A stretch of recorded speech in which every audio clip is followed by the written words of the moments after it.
Do you remember? When we were young, every morning was an adventure. Every street held magical wonders waiting to be discovered. Back then, you never worried for long, nor did you fear vague failures.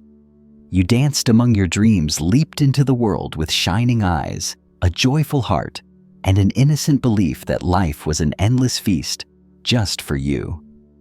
But now, here you are. How long has it been since you last felt that excitement? How long has it been since you started waking up with a heavy heart, as if each passing day is just a list of tasks, rather than moments you genuinely wish to live? Why is it that as we grow older, supposedly stronger and wiser, we feel more fragile and lost than the carefree child who once walked with their head held high? Is it possible that growing up means not only losing time, but also slowly losing ourselves? We've crossed countless crossroads, gathered many achievements, yet somewhere along the way, we've let the fire that once set our hearts ablaze quietly slip away.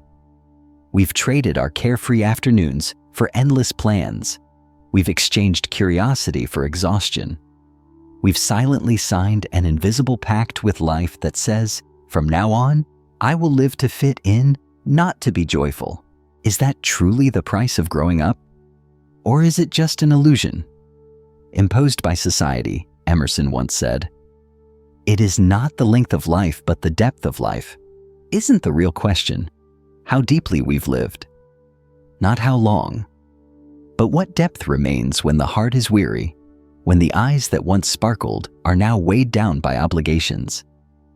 Do you feel it? That persistent emptiness in your chest, as if something vital quietly left you a long time ago. But you don't know what it is. All you know is that you are no longer that child you once were. You've grown, but you've also lost. That question still quietly lingers in the sky of your consciousness. What stole the energy of your childhood? Perhaps to answer it, we must turn back and truly look at that child, the younger you with a fire still brightly burning. Let's walk this path together to rediscover that fading light.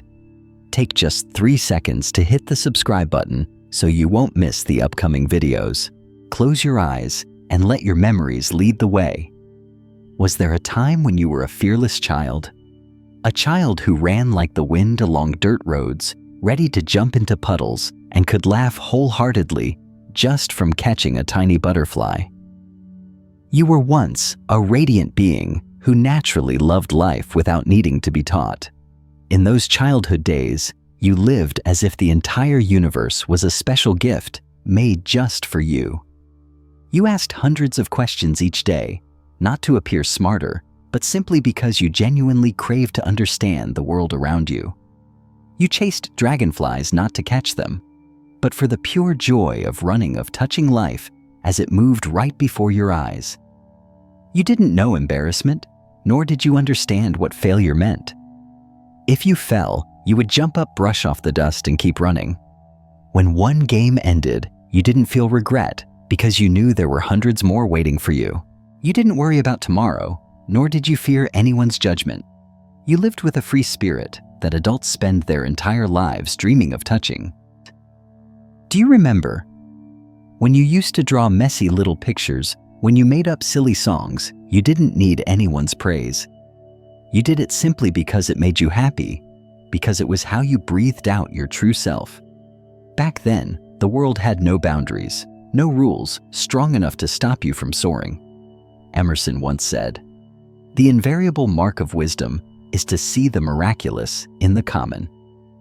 That child lived with a deep wisdom that adults have long forgotten, the ability to see the miracles in the most ordinary things. A leaf, a stone, a gentle breeze.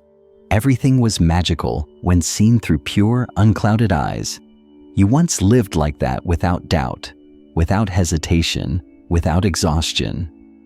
You once walked with the firm belief that the world was beautiful, that you had the right to play, that you were allowed to be happy. But then what happened? What came along and built walls around you, stopping you from running, from asking questions, from dreaming? What made you stop believing in the wonders of the world and start living like a machine, endlessly repeating the same days. Perhaps to understand what stole that free spirit, we need to step through the next door, the place where the world first began to whisper limits into your ears. The adult world doesn't chain your hands. It doesn't tie you down with visible ropes. Instead, it has far more sophisticated locks. Beliefs repeated over and over, expectations passed down from generation to generation. And we once free-spirited children gradually bowed our heads and willingly put on those chains without a single word of protest. It all began with small phrases, seemingly harmless commands. "You can't do that. Grown-ups don't behave that way. If you want to be loved, you must be good." These words were as gentle as smoke, yet they quietly built strong walls around our souls. When did we start believing that to be accepted, we had to live the way others wanted? When did we begin to think that if we didn't get good grades, if we didn't have a good job, we wouldn't be worthy of love? These invisible limits tightened as we grew older. Society taught us to follow the right path, to choose the right career, to love the right person. And we obediently stepped into those molds, thinking we were becoming mature when, in fact, we were slowly moving further away from ourselves. We stopped asking questions, afraid of being seen as naive. We no longer dared to be wrong, afraid of being judged. We started walking crowded streets, yet felt more alone than ever. Emerson once said, "To be yourself in a world that is constantly trying to make you something else is the greatest accomplishment. But being yourself, the simplest thing, becomes the greatest challenge when the world constantly teaches you to become someone else." These chains don't clank like iron shackles, nor do they hurt like visible wounds. They are silent, persistent, imprisoning your soul within standards you never chose. And slowly, you begin to lose the fire that once burned so brightly when you were a child, a fire now buried under the ashes of obedience and fear. Do you realize those chains don't just keep you standing still? They also push you into a never-ending race where you keep running, keep striving, yet never truly feel like it's enough. So what keeps us in that race, even though deep down we know we've lost our way? Perhaps we've been swept into an even more dangerous spiral, the trap of busyness and the looming emptiness waiting for us ahead. Adulthood feels like an enormous spinning wheel. We are taught that being busy is what gives life its value. Your time must be filled with meetings, projects, and endless to-do lists. We are encouraged to always move faster, to do more to reach higher peaks. But as your feet keep racing forward, have you ever stopped to ask yourself, where am I running to? There are days when you complete everything on your to-do list, you hastily check off each goal, and you tell yourself, I've been so productive. But when night falls, when the city has gone to sleep, you lie down and feel an aching emptiness inside, a nameless void, as if you've lost something truly important in this race, but you can't quite name what it is. Busyness doesn't always equal being alive. Sometimes being busy is just the world's clever trap to keep you from ever having time to face yourself. When you run too fast, you can no longer hear the quiet calling of your heart. When you are buried in work, you lose the stillness to realize you are slowly becoming a shadow of yourself. Emerson once reminded us, the true secret of happiness lies in taking a genuine interest in all the details of daily life. Happiness doesn't lie in how much you've accomplished, but in whether you have truly lived in each of life's small moments. A morning cup of tea, a cool afternoon breeze, a warm squeeze of the hand. It may have been a long time since you last truly felt these things. We think we are living fully when our schedules are packed, but in truth, we are simply filling up our time to escape the emptiness inside. And in the end, no matter how successful we become, we still feel lost.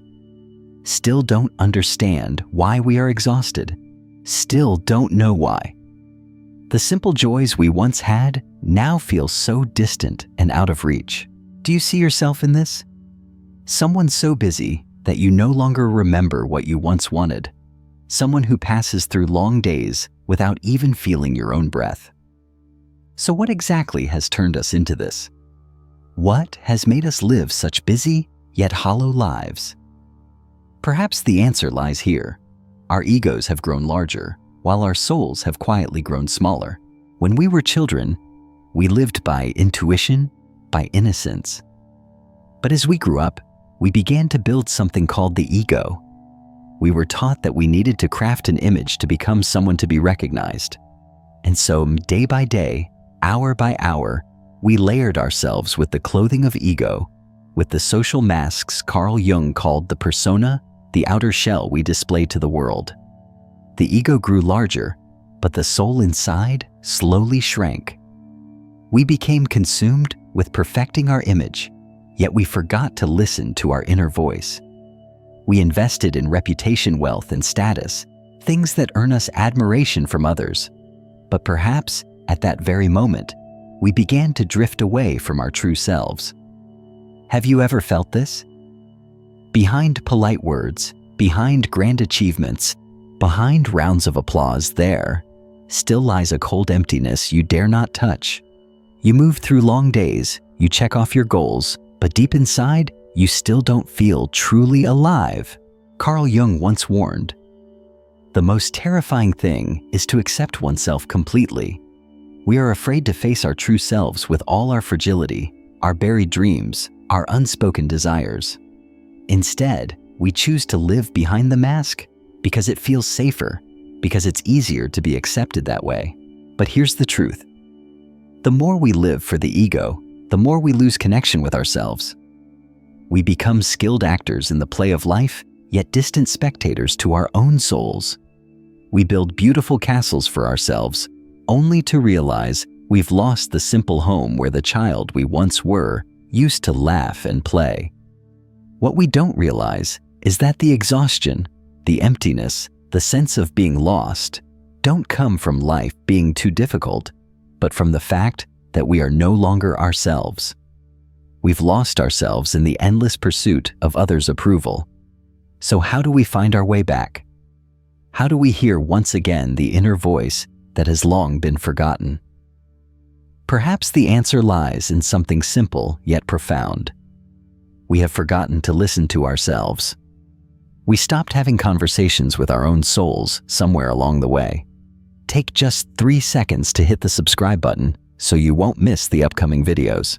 Perhaps what makes us feel lost isn't that life is too complicated. It's that we stopped listening to ourselves a long time ago. In the endless cycles of duty, in the applause from the outside world, we gradually forgot how to hear the whispers of our soul, the place that once held our purest dreams. Have you noticed? How many of your important decisions, what career to pursue, where to live, whom to befriend, have truly come from your inner calling? Or have you chosen simply because you were afraid of being left behind? Afraid of being judged? Sometimes we don't actually choose our own lives. We only choose what others told us we should choose. And just like that, day by day, we distance ourselves from who we really are. We live like a sail drifting with someone else's wind. We carefully listen to the advice of others, but we cover our ears to the calling of our own hearts. That is the deepest source of our lostness. Not because life has no path, but because we've stopped looking at the map of our own souls. Socrates once said, "An unexamined life is not worth living. A life that is not examined, not connected to oneself, is an empty life." We may live for decades, but if we've never stopped to ask, "What do I truly want?" then we are still like ships with no direction. Do you remember the last time you truly sat alone in silence just to listen to that small voice within? Perhaps you've forgotten because busyness has stolen that space. But your soul is still waiting, waiting for you to pause, waiting for you to come home. So how do we reconnect with ourselves? How do we hear again the voice that has been buried under the dust of time?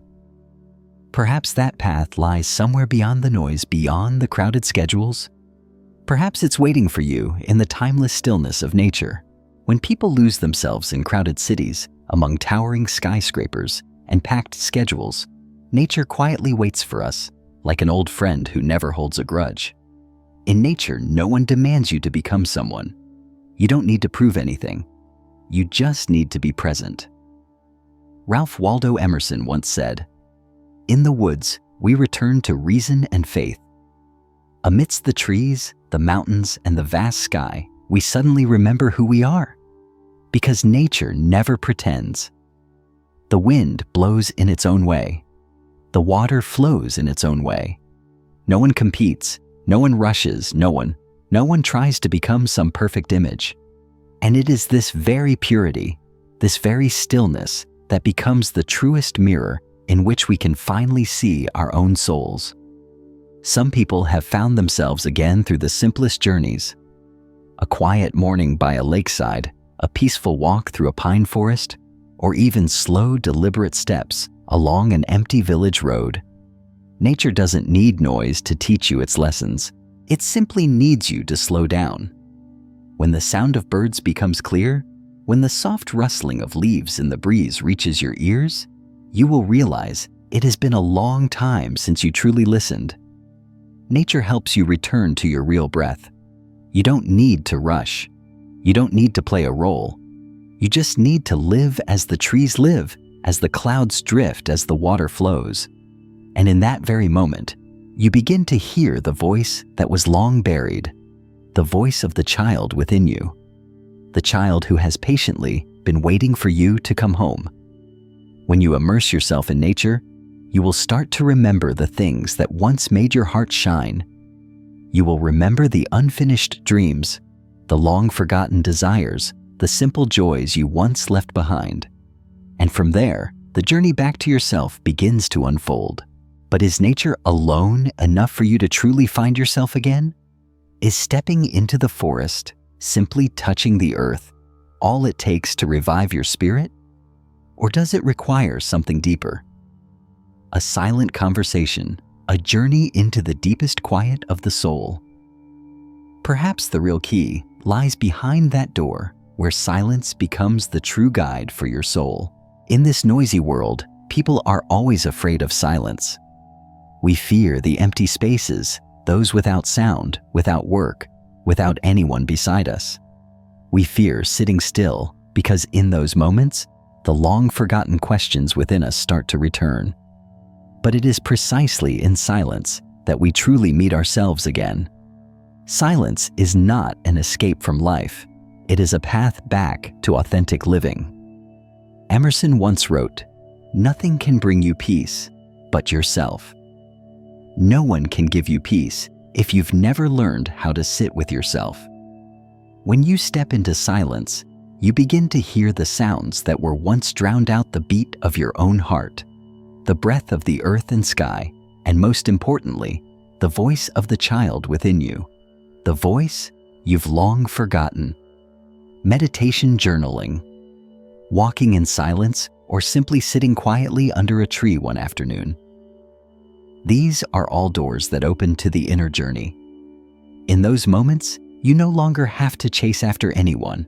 You don't need to achieve anything. You simply need to be present and to listen.